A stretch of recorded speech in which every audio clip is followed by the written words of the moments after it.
Kayak ang nasyonal pagdating kay Gen Z. Yes po, lahat naman po talaga sila is may mga kanya-kanyang pinagdadaanan. Well, part talaga ng buhay yung may mga pagdadaanan tayo, kakaroon tayo ng pagsubok. Pero nasa sa atin na lang kung paano natin 'to dadalhin, 'di ba? Lahat naman ng tao may pagsubok na pinagdadaanan at di natin alam yung iba mas malala pa, mas grabe pa yung pagsubok na kanilang pinagdadaanan. Nasa atin na lang po kung paano natin 'to i-ha-handle. Nakakatuwa kumpleto sila. Opo, nasa bakasyon naman po ano, kaya yun kumpleto po sila. Nakakatuwa si Carla sa mensahe niya kung paano sila dati nung wala pang Kalingap. Opo, lahat naman po sila, ano, lahat naman po sila nakakatuwa yung message and andun pa rin, ramdam pa rin natin yung kanilang pasasalamat sa Team Kalingap. Although di naman natin yun na nare-record sila na gano'n, di ba? Pero pinaramdam nila sa atin. Gusto ko sana mag-order ng t-shirt kaso dito ako sa Oman. Yun lang po. Pwede po mag-order, Philippine address. Then, diskarte nyo na po kung paano makakarating dyan sa Oman. Very humble Kalingap Angel, batch 1. 1 and 2 and 3, lahat naman po yan. Ano? Nagkataon lang talaga na siyempre yung mga una, andun yung mga nagsisimula pa lang tayo, di ba? Kaya ano, kumbaga yung mga unang supporters natin, sila na yung ano, karamihan sa kanila sila yung sinusuportahan kasi sila yung nauna. Ganun naman talaga, di ba? Minsan kung sining nauna, yun yung mas maraming supporters. Pero ganun pa man, pantay-pantay yung touring natin sa kanila. Ano? Lahat sila ay iisa lang ating layunin. Yun na yung tulungan sila. Ayan. Congrats kay Marian. Ayan, congrats kay Marian kasi nagpictorial na siya ng graduation. Kaya yun, congrats. Kailan mo pababahayan si Eden? Kawawa, siya lang walang bahay. Ayan po ay nakapila na, ano? Di po ganun kadali ang magpabahay. Ano? Huwag niyo pong isipin na anytime kaya kong magpabahay. Ano? Tayo po ay YouTuber lang, vlogger lang tayo. So, huwag po kayong masyadong magmadali, no? Na para bang kailangan kong pabahayan agad-agad lahat ng beneficiaries ko. Hindi po yung ganun kadali. Ano po? Siyempre, kailangan natin mag-ipon, mag-diskarte. Minsan kasi, ano, akala nyo po, napakadali lang mag-vlog, ano? Akala nyo po, pa nag-vlog ako, ayan na, viral na kaagad. Hindi po. May mga, siyempre, sa editing, yan, importante yon. And the way na makipag-usap ka sa mga viewers, yun po yung kadalasan nakakalimutan, yung effort po ng team namin. Ano? Akala po ninyo, beneficiaries kapag na-vlog, automatic viral na po. And ayun, hindi po yung ganun kadali. Sana wag po natin kalimutan yung effort naman po ng team natin. Yung team ko, cameraman, mga tauhan ko, mga driver ko, ano? Kasi sobrang lahat po kami ay talagang nag-e-effort din. So kung naawa kayo sa Kalingap Angels, sa totoo lang kawawa din tong mas marami pa pong ano,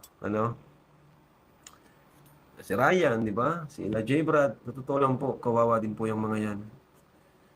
Di lang po nakikita. Kaya po, yan po sila yung tinutulungan ko din ngayon, off-cam, on-cam or off-cam. Allowance sila buwan-buwan. Minsan, mayroon pa silang ano, may binibigay pa ako. So, ayun. Behind the camera, andun yung mga paghihirap din po namin ng team. Ano po? So, wag niyo pong isipin na ganun kadali magpabahay. Step by step lang ko, ikaw pa rin ang pilot sa lahat. Ayan, I understand. Yun na nga po, ano. Salamat po sa mga nakakaintindi. So, ayun. Sa totoo lang po, bago mag-viral, halimbawa may love team, yan, Jomcar. Bago yan maging successful or mag-viral, maraming factor na bumubuo dyan bago yan maging matagumpay. Ano?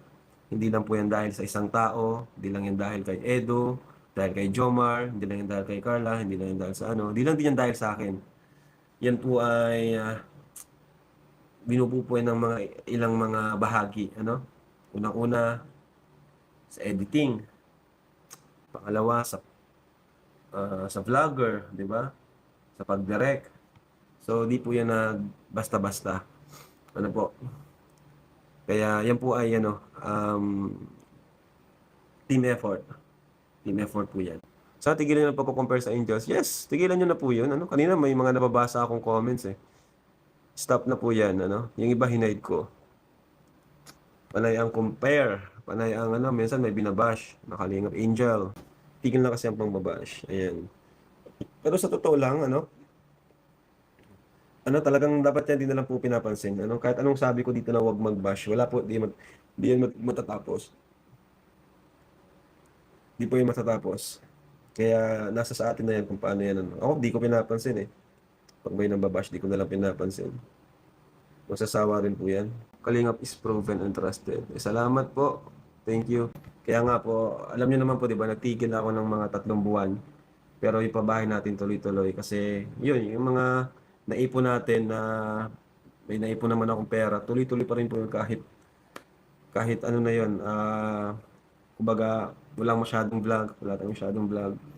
Yun yung ginamit natin, kahit alam natin na darating yung buwan na ganito na wala tayong sasahurin or konti lang, pero ayoko po kasing matigil yung pabahay natin. Kaya yun, kahit yung sariling ipon natin is din po natin para lang magtuloy-tuloy lang yung pabahay po natin.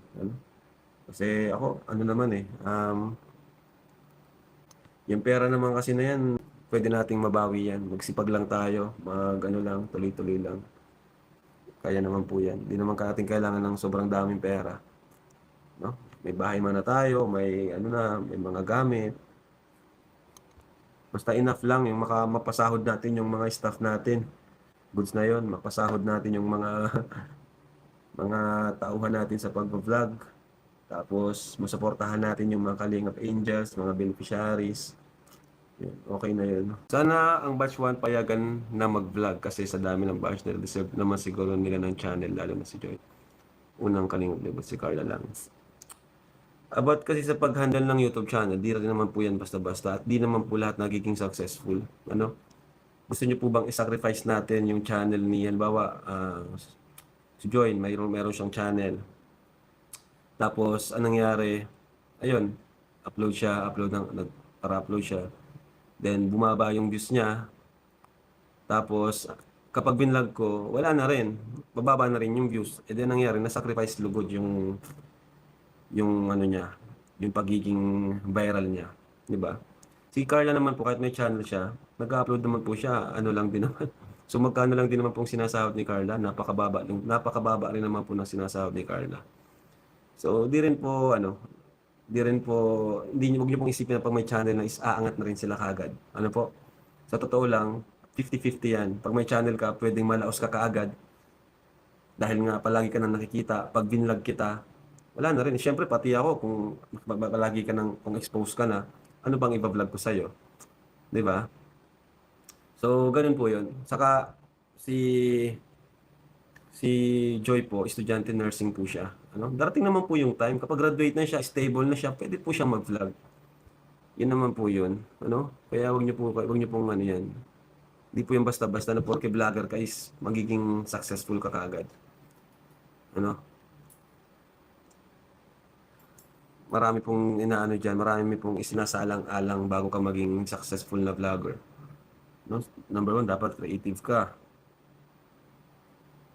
Ngayon kasi viral sila, kasi nga po, nasa Kalingap. Dahil sa binablog ko, sa main channel ko, iniisipan natin ng mga pakulo, mga magagandang vlog, malinaw na camera. Yun po kasi ang sa tingin ko na hindi nyo napapansin. Kaya nagiging successful sila dahil po sa vlog ko. Dahil lang Edsin naging successful, ang Jomcar naging successful dahil po sa binablog ko po siya. Ako po yung nagba-vlog, ako yung nag-iisip ng ng flow ng content. Meron tayong mga gamit na malilinaw, meron tayong mga camera angles. Ganun po yan. Huwag niyo pong isipin na sikat ang beneficiaries natin dahil sa sikat talaga sila or ano pa man. Bago sila sumikat sila dahil nga po sa pag-vlog natin. So, sabi ko nga, yung mga sinasabi nila nung iba na parang ginamit natin yung isang viral na beneficiary, hindi po, naging viral po yun dahil din po sa pag-vlog ko. Subukan nyo pong ipa-vlog sa iba or kung kanino man kung magpa-viral. Po? So, ganun po. Huwag niyo pong ano, huwag niyo pong madalin sila na magkaroon ng YouTube. Baka diyan pa sila malaos, 'di ba? Tignan mo hanggang ngayon si Joy, sinusuportahan, eh, na may umaangkin na nga kay Joy, eh, 'di ba? Ta's pina-viral natin, marami ng umaangkin na. Ang masama pa nito yung umaangkin, against naman sa atin. Naku po, yun yung mahirap dun. Pinasikat ko, inano natin, kumbaga yung character, ano natin siya, kumbaga binild up. Siyempre, sa tingin niyo, ano, off-cam po, nagbibigay po ako ng mga advice sa kanila, di ko lang sinasama sa vlog. Pero off-cam, sobrang bigay ko ng advice sa kanila, no? Kasi wala naman pong perpekto, walang perpektong beneficiaries. So off-cam, grabe ang pangaral ko sa kanila na anong dapat nilang gawin, ano yung dapat na ano nila. Kaya mapapansin niyo si Joy, grabe yung character development niya. Kasi natututo siya, alam niya yung mga dapat niyang gawin kasi sinunod niya yung advice ko eh. Sinunod ni Joy yung advice ko na huwag magpatol sa mga bashers or kung kanino man. Number one example dyan si Jack, ang asawa ko. Ni minsan di yan sumagot sa basher. Pero di ko siya in-advise ano, di ko yan pinagsabihan. Talagang ganun lang talaga siya.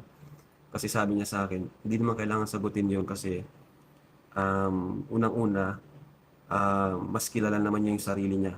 No? Hindi niya kailangan ipagtanggol sa iba yung sarili niya kasi balang araw makikita naman ng mga manunod at mapapansin nila kung ano talaga siya.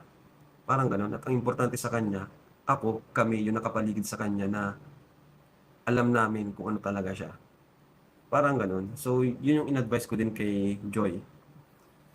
Kaya ngayon, akala nila, ngayon yung pina-follow nila si Joy tapos galit sa akin o yung iba against na sa akin. Hindi nila alam, grabe yung pangangaral ko sa mga yan, sa mga batang yan. Siyempre, mga bata pa yan eh. Kailangan pa talagang i-guide. Kaya yun po yung pinopoint ko na ano. Saka bakit, bakit kailangan si Joy, no? Or kung sino man, eh marami naman pwede pang tulungan, di ba? Sa Kalingap na lang, di ba? O kung ayaw niya nga sa Kalingap, maghanap ng iba, no, na pwedeng matulungan.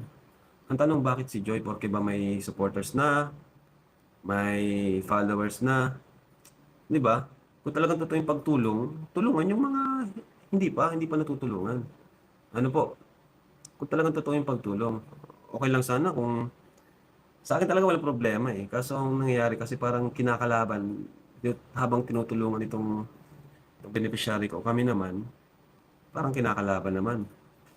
Diba? Okay sana kung support para ano tayo, okay tayo. Walang problema sa atin, suportahan tayo. Parang nangyayari, parang sponsor kayo ni Joy, di ba? Pero kung tutulungan si Joy, tapos di tayo okay, ano yun? Para saan yun? Di ba? Maghanap na lang kayo ng pwede niyong tulungan. Huwag na si Joy. Kasi unang-una, okay naman si Joy. Di ba? At ma-apply din natin yan sa iba, hindi lang kay Joy. Kina Carla, kina Biancy, kina Krista. Sad to say, bakit may mga taong gusto makipag-compare sa'yo kay Joy kahit napabahayan nyo na pinabahayan pa nila. Sana binigyan lang. Sa totoo lang po, wala namang problema sa akin kung gusto nilang pabahayan pa si Joy. Thankful pa ako kasi may nagmamahal kay Joy na ganyan. Ang sa akin lang, kung tutulungan nyo si Joy, wag naman na parang kami, kalaban nyo or kalaban ni Joy. Ano? Kasi hindi nyo po alam kung gaano kami, kumbaga, malapit sa isa't isa, off-cam, close nga yan ni Pau eh, si Joy. Di ba? Ang pangit lang kasi ng dating eh. Wala mong problema kung mag-comment sa ibang live talaga. Wala mong problema. Pero sabi ko nga, pinaka the best na revenge dyan is wag na lang pansinin. No? Wag na lang panoorin. Wag na lang natin. Kagaya ko, di ko pinapanood yung mga anti-kalingap. Di ko pinapanood yan. Kaya yun ang pinaka the best dyan. Tayo na mismo, kasi hindi na natin sakop yung pag-iisip nila. Hindi na natin hawak. Sabi ko nga, yung hindi natin kontrolado, tayo na lang yung ipagsa Diyos na lang natin. Tayo na lang umiwas. Kasi lilipas din naman yan eh. Lilipas din yan at bandang huli, mas ma-realize pa nila na nagkamali sila. Diba?